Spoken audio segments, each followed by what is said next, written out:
Good morning, good afternoon, good evening, wherever you are in the world. Thank you for joining me for this week's edition of the SMIE Consulting Midweek Roundup. I'm your host, Marty Bennett, and this week on the Roundup for Wednesday, January 17th, 2024, we're going to be answering the following three questions we've been hearing from international educators. For those of you who are watching live on Facebook, YouTube, Twitter, or LinkedIn, thank you for joining. It's great to have you with us. Those of you who watch on repeat, which I know is the majority of you, I really appreciate you taking the time out of your busy work days to listen in and see what we have to say on these important topics of the day. For those who listen to the audio-only podcast, your subscription to our podcast is welcomed. You're one of over 3,100 downloads of the podcast so far in our history in the last 4 years, so we really appreciate you being a part of the conversation with us. So we have three questions that we've been hearing a lot of over the last few days. And these are questions that really go to the core of what I think are some of the essential elements in international student enrollment these days, not just in the United States, but globally. And how we respond to these different questions really says a lot about our institutions and our individual offices' commitments to doing international right. So the first question of the day is, do you understand what international students want? It seems like a pretty basic question, and in this context, we're talking about prospective students, your future international students on your campus. These are the folks out in the wider world, or they're part of the over 6 million students that are currently studying outside their home country. These are the students that have options now that they might not have had 10, 15 years ago. They are looking not just at the United States as a destination, they're looking at other major Western powers, Canada, UK, Australia. All of those have had long track records of attracting international students, but you also see other regional players stepping up. In the Middle East, you see several in the Emirates, in Qatar, that are becoming hubs. Seeing Saudi Arabia try and put their oar in the water too for international destination, as an international destination. You see India making a bold pledge of enrolling 450,000 international students by the end of 2050, I think it is. So some really important players that are stepping up that weren't there 10, 15 years ago internationally in large numbers. You see China had been, prior to the pandemic, the number 3 destination for international students, not only the number 1 sender abroad, but the number 3 destination for receiving students. You see countries in Southeast Asia trying to become regional hubs, in Singapore, Indonesia, Malaysia. So there's always a growing pie of students that are actively seeking to study outside their home country, but also many more competitors for those same students. So we're going to talk about, when we talk about do you understand what international students want, we're talking about really having an appreciation for what students who are looking to study outside their home country really are seeking when they are beginning their searches. And there's a lot of great surveys out there that you can typically sink your teeth into that will provide some context. There aren't some are better than others. They're certainly not all created equal. What I'm doing first, though, before we get into the actual articles, I'm going to drop the links to our versions of our newsletter, which is where we pulled the themes for our midweek roundup. In the newsletter that comes out on Mondays, there's an email version that you can subscribe to on our website, smieconsulting.org/subscribe. That email comes out at 9 a.m. Eastern on Monday mornings, typically. And then there's also a LinkedIn version. You can subscribe either version through the email version. You can go to the website to do that. Through LinkedIn, I've dropped the link to the most recent edition of Monday's newsletter called All the SMIE News Fit to Share. And you can subscribe there. We've now, between the two versions, we have over 1,600 subscribers to that newsletter that get it actively in their inboxes each Monday, and helping to spread the word about our hot takes on the news stories of the day, both social media news stories, international ed news stories, and oftentimes where those overlap. Now, for this topic here on understanding the news, or understanding the kinds of things that are out there, the different surveys that are out there. There's a few big players out there. iGraduate has their barometer, student barometer, iStudent barometer that comes out yearly. Barnard has done a number of surveys like this before. IDP has been one of the larger, most consistent players on this topic, and always has over 30 million students on their sites every year that they track and survey regularly. So I'm putting a link first up to an ARC webinar coming up at the end of the month, or actually no, it's coming up today. It is actually happening right now as we speak. So if you're watching live, you can click over to that. I hope you don't. You can watch it on repeat anyway, like you do this. So this ARC webinar explores findings from IDP's latest large-scale international student survey called Emerging Futures 4. It looks at the motivations of perspectives of prospective international students from vital source markets. It looks at impact in terms of their use of artificial intelligence, ChatGPT, perceptions of how institutions are using these tools. The speakers are also going to exploring what are the factors driving international higher ed amongst students, and what those how understanding those motivations can help you develop recruitment strategies that will help you get in front of the right students with the right messages. And I think that's part of what we really need to focus on here with this question. What do you know what international students really want? They want to find quality education. They want to find an education that provides them a realistic chance of getting a decent job after they graduate, or being able to move on to further graduate study. So those are some basic ones that are universal: quality and outcomes. But you also look at safety. In certain markets, it's a much more important topic in terms of what they're going to experience on your campus, in terms of access to facilities and all of those other things. There's a whole range of things that international students really don't know about, but they until they get there and they realize how important it is. But it's a matter of sharing your value statements and crafting messaging to them in a way that meets what they're looking for as prospective students. So the IDP webinar, or the webinar from that reviews the IDP data, is important in that. I'd also recommend there's another great resource on student surveys, are the folks at ISEF Monitor, and they've done a really interesting look at what student preferences are related to environment and sustainability on college campuses, and how that's actually a very significant motivating factor for how students do their searches. They want to find schools that are environmentally friendly and are committed to sustainability and renewal, and all of the different things that we think about when we talk about which we do often. And for many admissions offices domestically, that might be kind of expected, that you reference that in terms of your messaging out to prospective students. Maybe not. But internationally, maybe that isn't really top of the list, you wouldn't think. But now the ISEF article shares from a number of different resources, or a number of different surveys over the last 3 or 4 years, that there's a lot of climate anxiety amongst the youth of today. A QS report in 2019 found that 94% felt that universities could do more to reduce their environmental impact.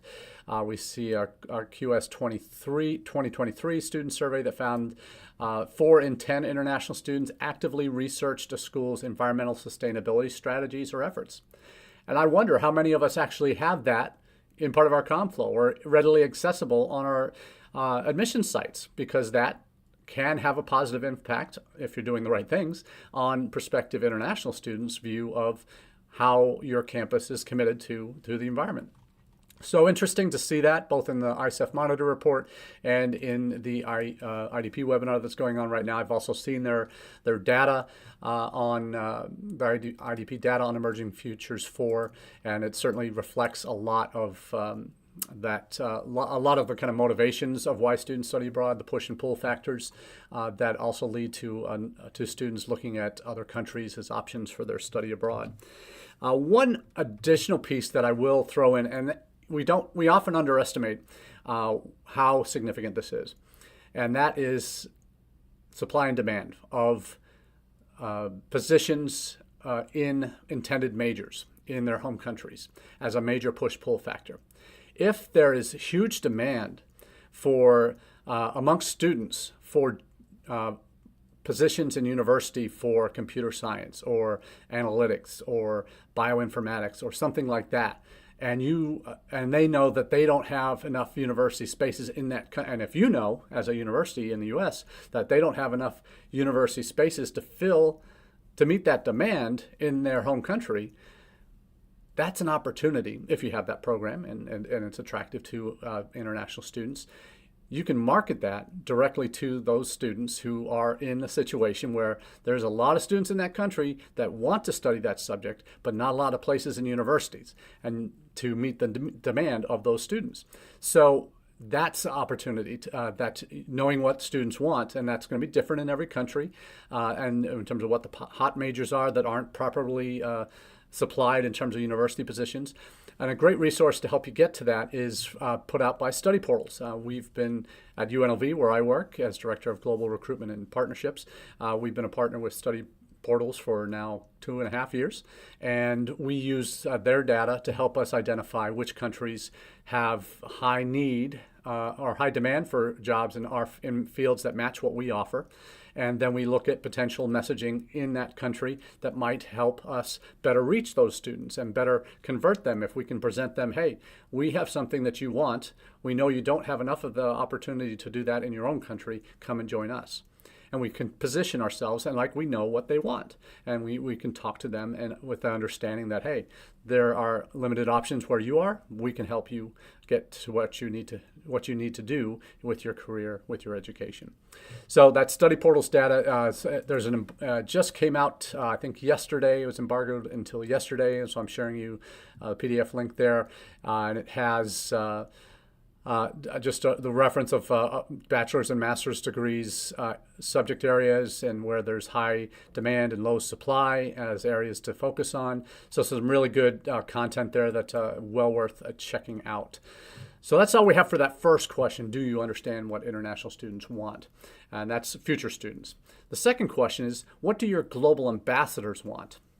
And the global ambassadors, for those who aren't familiar with the term, these are your current international students that you might be using to help you in recruiting future students, also potentially helping in be peer mentors for your existing international students on your campus. These are some of the leaders in your international student community on your campus. Not everybody does it in a fully fleshed out program that you might get through a TAP or a Unibuddy or one of the other peer-to-peer recruitment team efforts. But a lot of folks will develop their programs organically. These global ambassadors help as peer mentors, like I mentioned, tour guides for new students, orientation helpers, all of these kind of things. But also on the front end as recruitment resources for prospective students. Might be staffing chats, might be posting regularly on social platforms that are aggregated on the university site. All of these things are part of what global ambassadors, the roles that they can play in helping you to bring in future students. For those that have been part of the Midweek Roundup community for a while, you know that we developed at SMIE Consulting something called the 6 Ps of Strategic International Enrollment Management during the pandemic. I think in about 2020, late 2020, we developed the 6 Ps, going on 4 years now. And these 6 Ps are really identifying the key elements in a successful strategic international enrollment plan. One of those Ps, in fact, one of the most important Ps is peers. Peers being how important current students are in recruiting future students. That the current students are living the life that future students want to know about and want to be able to picture themselves living that same life. And hopefully they do that at your university as opposed to another competitor. But having these global ambassadors there to tell your story is an important part of that puzzle.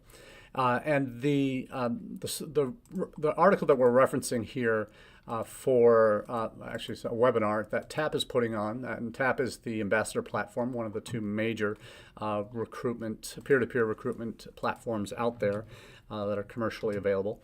I should say TAP is also a part of IDP now, and they've partnered together on a number of things. So if you're an IDP client, you might be able to access TAP, at least in demo form, but if not buy it outright. But TAP is having a webinar coming up that is asking the question, do you know what student ambassadors really want? So what the focus of this webinar will be is looking at surveying 300 plus active student ambassadors from around the world. TAP is active in the UK, it's active in Australia, as well as more recently in the United States and probably some other countries as well. But each of the participants in this will be talking about the survey results from these program managers that operate global ambassador programs on campus, hearing from student ambassadors about what really matters to them, what they're looking for in the work that they do, and what they're hoping to get out of it. So, why are student ambassadors so important? And I think that's something we don't necessarily always think of, but I've been in the field now 31 years. My first professional job out of grad school was working in my admissions office at my alma mater. And even though I was an alum of the school and I was in the admissions office, I was no longer a student. I was a graduate, yes, but I was an employee. I was paid to talk about how good my university was. And what I quickly realized, my boss, certainly my first boss in the field, Ray Brown, dear friend of mine and my first mentor in the professional world in admissions, he shared with me, hey, we might know our stuff backwards and forwards. We might be alums of the school. We might be the best admissions counselors out there, but nothing will sell our institution better than our own students. That's why at that time we invested heavily in telecounselors. These are student callers that would call up. This is in the 90s, so we still did that. Call up our students, prospective students, and talk to them. Have our current students talk to our future students, and how important that is in helping to paint that picture for a future student, what their life might be like on campus. They want to hear from those that are living it right now. And it's the tour guides that take people around campus. Obviously, international students don't have the luxury of visiting most all of them before they come for orientation. So for us, we quickly realized that the feedback we get from tour guides, we got back from our telecounselors, from the students that they interacted with, prospective students they interacted with, and after enrollment, we find out that is probably one of the more important factors. I know when I made the decision to attend my university, I came on a rainy Friday afternoon in April before I graduated high school, and with my best friend from high school, we took a tour of the campus. It was a miserable day, but we felt like we were wanted on that campus, that we would be included, we would be engaged, we could easily become a part of the university community there. And even though the weather was terrible, we felt that we belonged there. And that's ultimately what you want every future student to have an opportunity to experience, what it's like to be there as a student. Again, internationally, you're not going to get there before you enroll, most likely. So it's how do you do that virtually now? Virtual tours, virtual chats, online events that you host that you can include your current students in to help share their experiences with your future students. All of that is so very relevant in terms of adding value to what you already do through your messaging. Messaging that gives them all the nuts and bolts of what they need to do to apply, get scholarships, pay their deposits, figure out how to get to campus, all those nuts and bolts kind of questions that you can do well and you can do at a very high level, but you also need that missing ingredient, and that ingredient is the current student experience to inform the future students' expectations of what it's going to be like. Because I mentioned earlier, future students don't know what they don't know before they get to campus. So it's up to your current students to help paint that picture better for them, to help flesh out, hey, talk about the hours in a week that there are. Yes, you're going to study a lot. You'll study 2 hours for every hour that your class meets in a week, but that still leaves you with over 100 hours to fill each week. So how do you do that? Yes, you're going to sleep, maybe not as much as you did in high school, but you're going to get involved in activities. You're going to want to go to speakers that are coming to campus. You're going to want to go to concerts that are happening. You want to get involved in some sports teams, club and intramural teams, perhaps. You want to see what the larger city or community that you're living in has to offer. All of these things are part of that experience that, to be honest with you, internationally is a picture you need to paint even more so than you do domestically. Because internationally, the expectation is if they were in their own country going to university, they don't go to a university for everything else that we just talked about. They go there to study, go to classes, study, and come home. The idea of campus life, campus community, where in the U.S. we talk about our campuses, this is a place where you live. It's not a place you just go to classes and go home. It's a place where you live and interact with everybody else who's in that same situation. And that's the picture that students coming from other countries to us don't know that yet that that's part of the deal. You're going to have all these opportunities to interact outside of the classroom. So I think it's incumbent upon us to really take the time to incorporate our current students in telling that story, because we can put it in paper, we can put it in on our websites, we can put it on our social platforms, but what sells your institution best is always going to be your current students. And if you are managing that and equipping them to help tell the story, knowing what they want for what they're doing, is also part of that equation. So you can have the best students helping you, but unless you're helping them with what they need to do their jobs well, you may be missing a trick as well. So it's a very complicated process, and there are a lot of moving parts in making a successful global ambassador platform or global ambassador program that can help inform your future students. But it's a step well worth taking, because those future students want to hear from your current students more than anything else. So make sure that you're making the time and effort to develop that. It's not an overnight thing, but it is certainly something you want to make sure is a part of what you offer. Now, let's move into the one topic we do each week on the Roundup is always has a little bit more of a global flavor to it, at least one. This week is no different. And the question is, does post-study work policy change matter? And that is something that I think we don't think enough about international admissions offices, certainly. But it does have a huge impact in terms of what your future students think about not just your institution. It has really nothing to do, changes in policy at the government level has absolutely nothing to do with what your institution is doing. You could be doing the best in terms of your career services, in terms of getting the word out, making sure there's a seamless process for international students and services specifically for them as part of your career services program. But the reality is, if government policy changes, restrict post-study work, that's not a problem with you as an institution. That's a problem with your country. So that's why advocacy is all important, and having a voice at the table when it comes to these policy decisions that impact the desirability of your country, not just your institution, that really matter.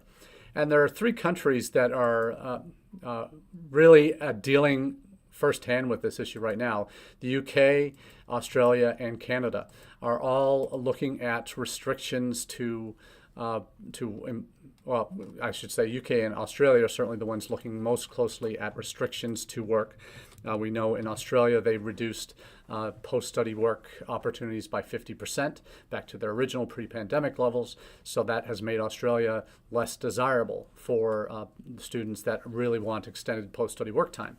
The UK, the Migrant Advisory Committee, is now examining at the orders of the ruling Conservative coalition, Conservative government in the UK. They're re-examining the graduate route visa. That's the post-study work visa in the UK that gives 2 years of work permission to all graduates there from university programs. So both Australia and UK have had changes or either had changes implemented in Australia, or may soon have restrictions implemented in the UK that will impact post-study work under the government. So why is that important to mention here? I think it's important because you look at what's happening in the wider world. Certainly during the pandemic, we saw students' preferences in terms of what motivations for what was impacting them, particularly at the undergraduate level. We saw more and more students concerned not necessarily, number one, about rankings anymore, which is a good thing, frankly, if you ask me, but they're also looking at, more importantly, the return on investment. And that return on investment is, what is this university degree going to get my son or daughter? And that's mom and dad talking there. They're the ones paying the bills and the lion's share of international undergraduates coming to the U.S. So they want to know, what kind of jobs can I get when my son or daughter get when they graduate? What fields can I go into if they want to go for further study? What's the track record of getting graduates into master's and doctoral programs if they're coming for undergraduate degrees? Certainly if they're going for master's or doctoral, they're looking at what's the job prospects for an international student graduating with a degree from your institution. And so few schools do that well, if at all. I know we're struggling with that at UNLV. It's as part of our international student enrollment management plan is that we grow out what we're doing and internationalize our campus so that all campus offices realize that international students have different needs than the typical domestic students, and that we need to be aware of what those are. And when we don't know, we need to ask. And in the eventual future policies that we develop, we're taking them into consideration as we look at new services that we offer or ways that we can improve what we're doing. That matters, and post-study work is one of those. So if we don't capture the outcomes for international students, we are missing a trick, a very important trick that can, if we can tie those outcomes that we do have now, either anecdotally or numbers-wise, data-wise, you can tie that and loop it back into the recruitment process. That's added tools to your arsenal to help convince a prospective student that you might be the right destination for them. So the articles that I've shared talk about what's coming with the UK sector, that they're gearing up to protect post-study work graduate visas. In Australia, they've already had that impact. And there's an article from Vietnam that references specifically to Vietnamese students that might be looking to go abroad. Hey, if you're looking at Australia or Canada, be prepared for a tougher market if you're looking to get significant work experience after you're done with your degree. So those changes matter. When the governments make the decision to cut benefits for international students, to reduce the amount of time they have available for post-study work, it will have consequences down the stream for future students that are looking at your country as a destination. Now, as international student admissions people and student scholar services offices on campuses in the U.S., by ourselves, we can't do much.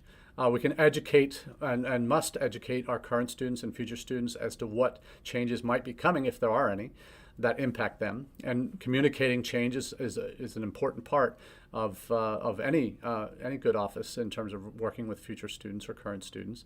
But you also want to make sure you're active in advocacy. And if not your office specifically, certainly through representation, through government relations on your college campuses at the state level and the national level, but also thinking about the implications of the association world that we work in. We now have, obviously, the U.S. for Success Coalition formed of 10 to 13 different international education organizations, including NAFSA, President's Alliance, Alliance for International Exchange, AIRC, and a number of others, important organizations that are membership-driven but advocacy-driven as well, and that having a voice at the table to raise these issues that, hey, don't mess with OPT. Please don't mess with STEM OPT.